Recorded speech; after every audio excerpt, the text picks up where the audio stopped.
Hey everyone, Shelly here. Today I am going to do a video on Alden's birth story. He was born on October 1st at 10:26 in the morning, and he came extremely fast, so I thought I'd just sort of tell you guys how that all came about. Around 34 weeks or so, I was having contractions quite often, and my midwives were concerned about that. They didn't technically consider it prodromal labor, but it was definitely like getting closer and closer every time I kept having them. So the day before, October 1st, I was having contractions, not consistently or anything like that, just I was having contractions. They didn't really pick up or anything like that. They were just like Braxton Hicks for the most part. I was having a very, very hard time getting to sleep. I didn't get to bed that night until like 2:45 a.m. on October 1st. At that time, my contractions were sort of starting to get a little bit stronger, but nothing crazy. When I did go to bed at 2:45 though, I did go to the washroom and I did have a little bit of bloody show. I did call Thomas because I just had the inkling that something was going to happen, and he was working out of town about an hour and a half away. So I called him and let him know, like, hey, see if you can get home as quick as you can.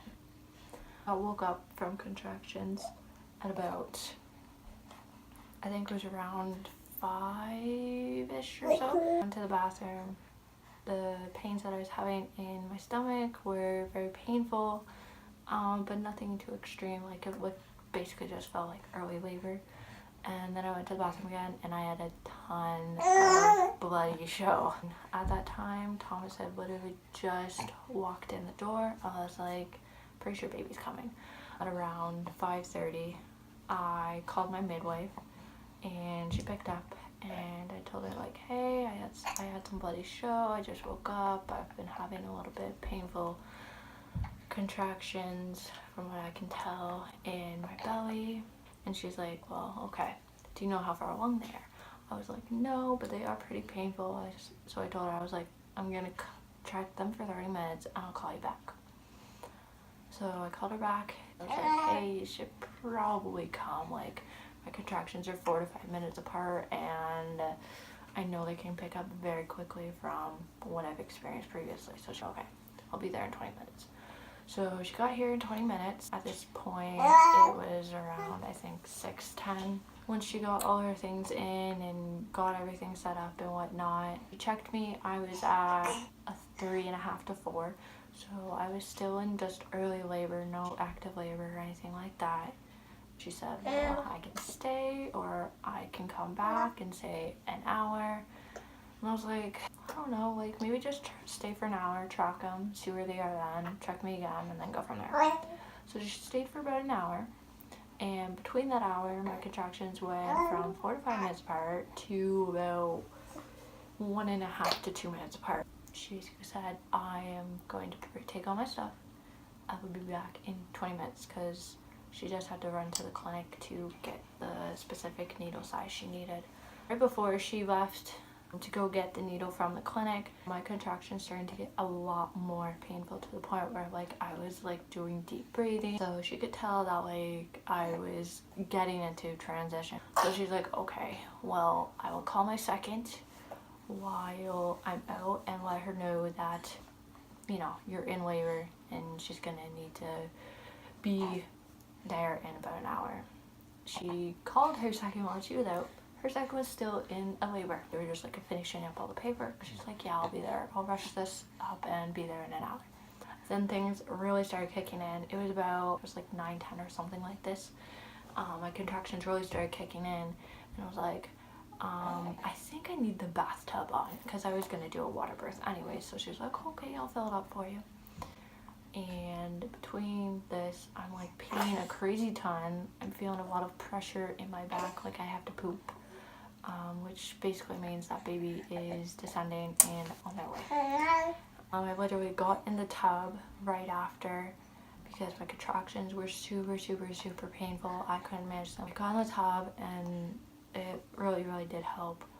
it doesn't take the pain away, but it sort of, I'm not gonna say numbs it, but it sort of masks over the contraction, so it's not as powerful. My midwife basically said, if you have to push, if you have the urge to push, try not to push.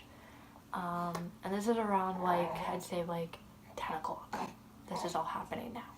I'm in the tub, he goes through 2 contractions, trying my absolute hardest not to push, because basically trying to push himself out. I felt down there and I was like, I feel a head, like right there. Like I feel a head. Like he wasn't like crowning or anything, but like I felt down there and like I could definitely feel like a bulge. So she's like, okay, I'm gonna call my second, tell her to get her butt over here, but you are okay to push. Called her second, I was like, hey, baby's on the way, I don't think you're gonna make it, get here as fast as possible. And then she was hooking up all this oxygen at the same time, making sure that the timer was on to find out the time, and setting everything up in my bathroom. Then after that, the next contraction, I basically pushed twice and he was out.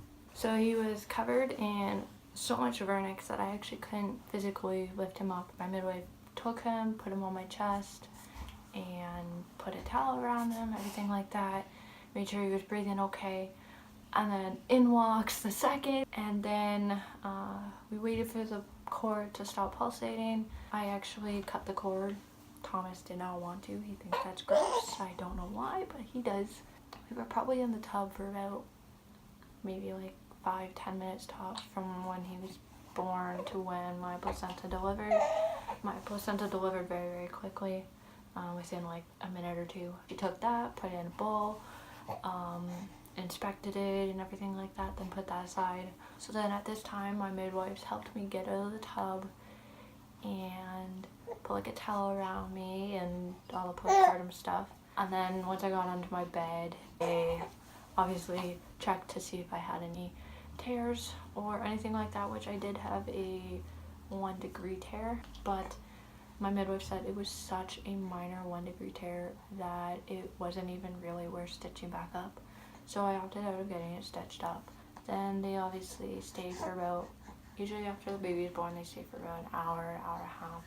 They filled out all the paperwork, asked me some questions regarding that, did the APGAR score on him, made sure he was latching properly, and everything like that.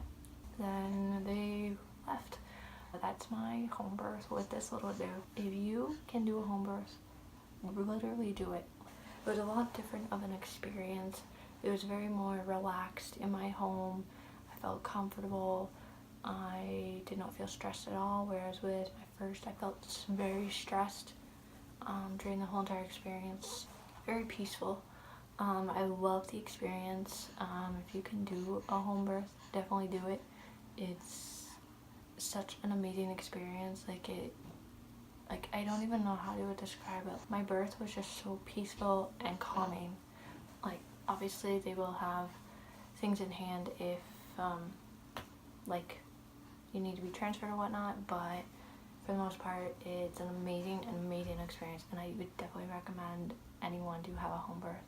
It's just such a different experience, and my recovery was amazing as well. Like, I was literally walking up, doing stuff the day I had him, whereas with my first, I could not walk at all, and I was not even able to like sit up in my bed on my own for at least a week and a half.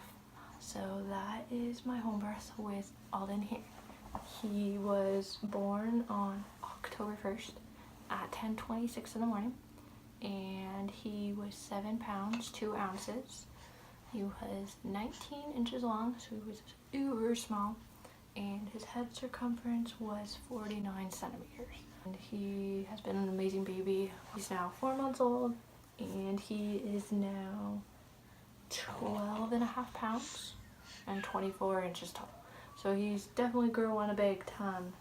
That is my birth story, and I will see you guys in the next video.